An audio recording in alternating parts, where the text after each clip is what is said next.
Hello guys! When the Ark space station is captured by a rebellious AI and subjugates all robots, a bot hiding behind a firewall in time decides to re-automize one of the most experienced fighters, so he breaks through the station, gets to the core and reboots it. The task is complicated by the fact that absolutely every robot on the station, and there are a lot of them here, from small flying drones to huge bosses, will try to kill the protagonist.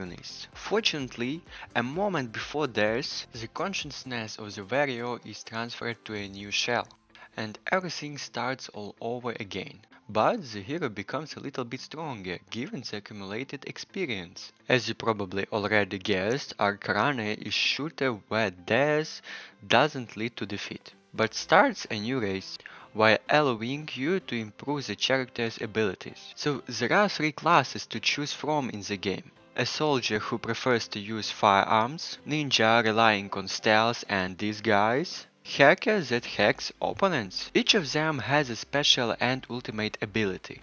For example, for a soldier, the first is a blow with a hammer on the area, and the second is the activation of shields that gives you invulnerability. As a shooter, ArcRunner is very good, also rather primitive.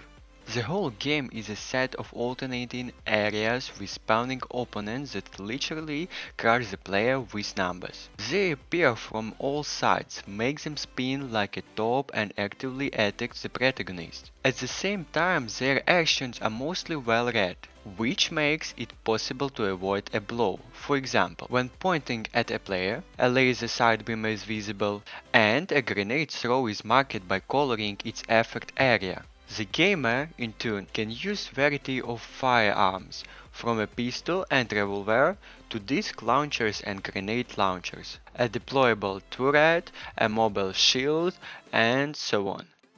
All this brings variety to the gameplay and generally provides a vivid experience. However, in ArcRunner, a strange behavior of the side is noted. It seems not to be configured, so you need to aim at enemies not with a dot in the center of the screen, but with an area next to it. It's confusing, especially when playing with a gamepad. The levels in the game are small, linear, with short branches in which there are additional changes.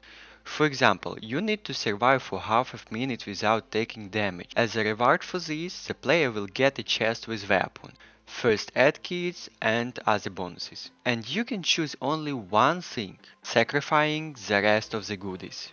Between levels, you can install implants that can give certain skills, such as double jump or an automatic mini rocket launcher, and arenas occasionally come across weapon upgrades that add passive bonuses to them. All this burns out when the character dies. However, during the race, he accumulates special points, nanites, which are investment in permanent perks. For example, a permanent increase in health, an increase in damage, and increase in stock of active gadget charges. In addition, the weapon found in the adventure, after reaching a certain number of kills, are sent to the arsenal, from where they can be taken at the beginning of the next run. The passage of ArcRunner takes only a few hours, while the game gives positive emotions. This is a good cyberpunk action game with dynamic shootouts, gradual development, and variety of weapons. If you get used to the downside, you will end up enjoying the project.